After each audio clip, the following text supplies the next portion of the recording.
നമ്മൾ കുഞ്ഞുങ്ങളിൽ congenital hernia എന്നൊക്കെ വരുമ്പോൾ നമ്മൾ ഹെർണിയ റിപ്പയർ അല്ല ചെയ്യാറ്. ഹെർണിയോട്ടമി എന്ന് പറയും. അതായത് ഈ പുറമേക്ക് തള്ളി വന്ന ഈ വയറിനുള്ളിലെ ആവരണം, നമ്മൾ പെരിട്ടോണിയം എന്ന് പറയുന്ന ആവരണത്തിന് നമ്മൾ മുറിച്ച് കെട്ടി അകത്ത് വിടുകയാണ് ചെയ്യുന്നത്. അല്ലാതെ അവിടെ ഒരു ഹെർണിയ നമ്മൾ മുമ്പ് പറഞ്ഞ പോലെ വലിയ ആൾക്കാരിൽ മുതിർന്നവരിൽ ചെയ്യുന്നത് പോലെ മെഷ് വെച്ച് ഒരു ഹെർണിയോപ്ലാസ്റ്റി എന്ന് പറയുന്ന അല്ലെങ്കിൽ ഹെർണിയോറാപ്പി എന്ന് പറയുന്ന ഒരു ഓപ്പറേഷൻ ചെയ്യാറില്ല. അതിൻ്റെ ആവശ്യമില്ല. കാരണം കുഞ്ഞുങ്ങൾ വളർന്നുകൊണ്ടേയിരിക്കുകയാണ്. അപ്പോൾ അവർ വളരുമ്പോൾ അവരുടെ മസിലും അത് അനുബന്ധമായിട്ടുള്ള കാര്യങ്ങളൊക്കെ ബലപ്പെട്ടും വളർന്നുകൊണ്ടേയിരിക്കും. അപ്പോൾ അതുകൊണ്ട് അവിടെ നമുക്കൊരു പെർമനൻ്റ് ആയിട്ടുള്ള ഒരു റീഇൻഫോഴ്സ്മെൻറ്റിൻ്റെ ആവശ്യമില്ല.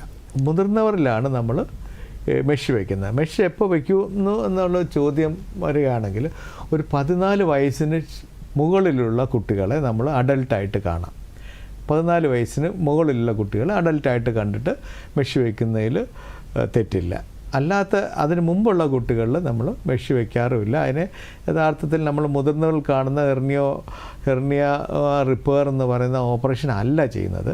ഈ പുറമേക്ക് തള്ളി വരുന്ന ഒരു ഹെർണിയ സാക്ക് എന്ന് പറയും. അത് മാത്രം നമ്മൾ